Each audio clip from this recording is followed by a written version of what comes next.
decided to give Diamond D his flowers because he deserves it. He's another producer that to me is slept on. He's been on my list, but this is well overdue. This is another person that I've been studying for years.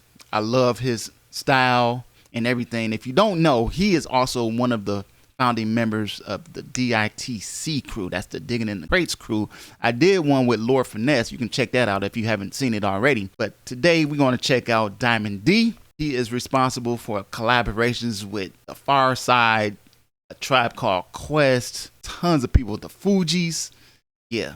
So we're going to talk about 3 techniques that you could use inspired from the Diam Piece 3 duo.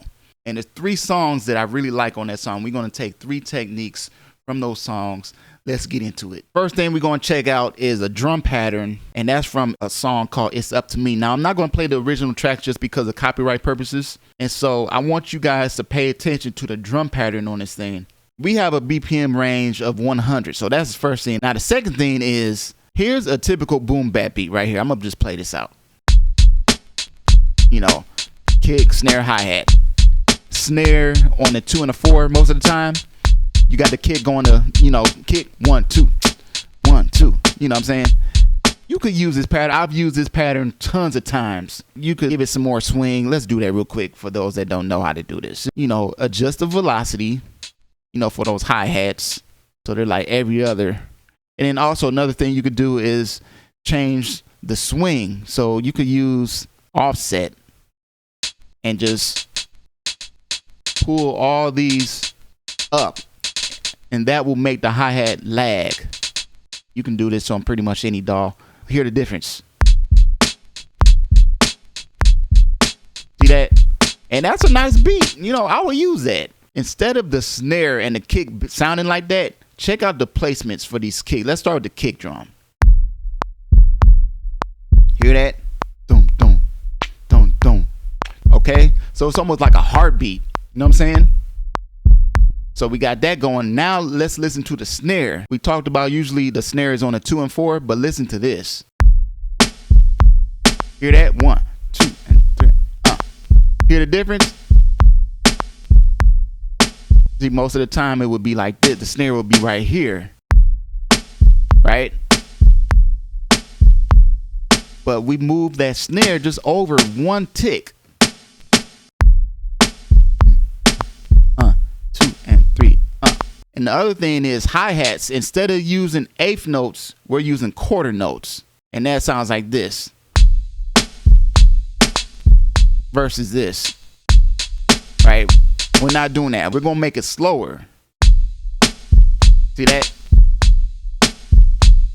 8 bars of this. And then there's a little change at the end. Check this out. Hear that kick at the very end of it? 2 3. 2 3. So that's what the drum pattern is. And before I get to the second technique, let's listen to the sample I'm working with. And I will have links below to everything that I'm using. Shout out to my Patreon members. This sample is part of my Patreon weekly practice kit.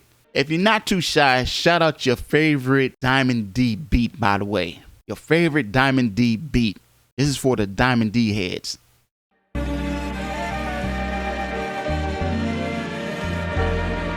Hey. So I chopped it up and did something like this.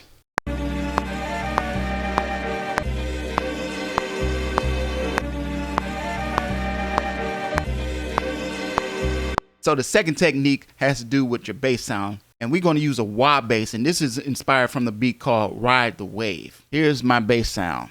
This is basically a one shot. Any bass sound you want to use. I'm using Verysickbeats.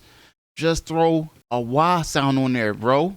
Just throw a wah filter on there, plug-in or whatever. This is a stock plug-in, guys. This is called the fuzz wah or the fuzz wah. Turn it on. Hear that, man? And you could use any wah plug-in you want to use, man.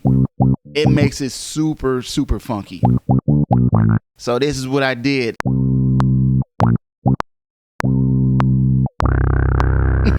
So I try to play notes that would go with the sample and just make it funky. Just versus just playing it normal. It's just stuff like that just makes your beat a little different. It makes it stands out because it's not your typical sound.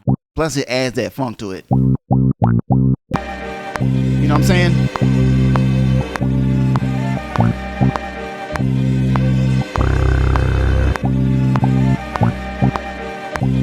Hey.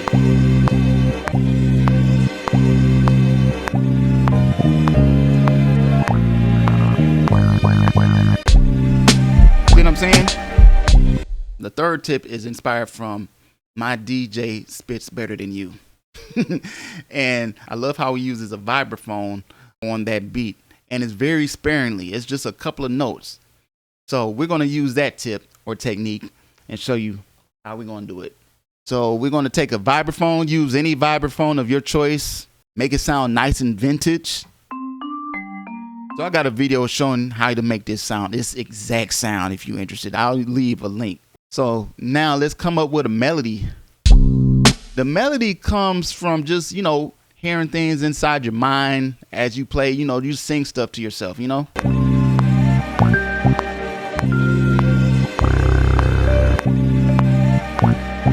You know what's helping me? Listening to the sample. Hear how those strings are going. Da, na, na. I could use that. Da, na, na.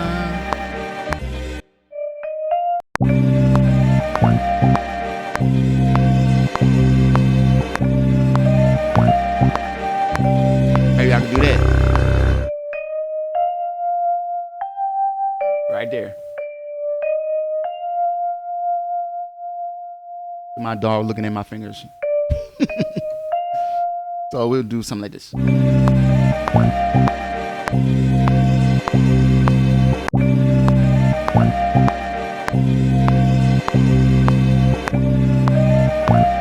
what that sounds like with the drums.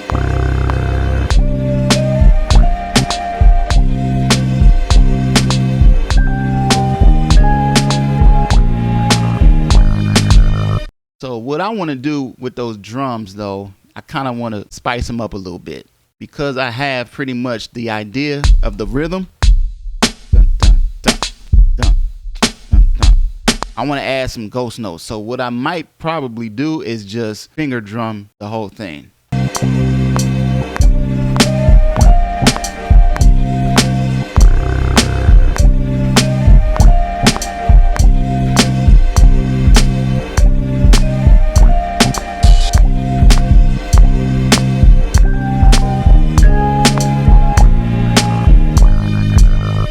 Arrange it.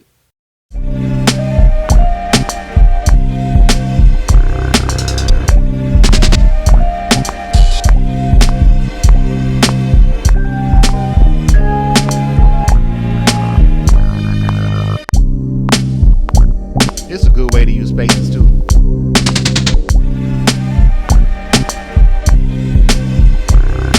That's pretty much it. If you have any questions below, please let me know. Don't forget to subscribe. Let me know what you think. And if you have any questions, if you want to watch another video like this, check this out. I will see you guys on the next one. I'm sending peace, positive energy. Yeah. I see my dog. Her name is Babygirl. Just chilling. All right. Anyway, she's older, but she likes hanging out with me. Dachshund, she's about 10 years old, got back issues, so pray for her.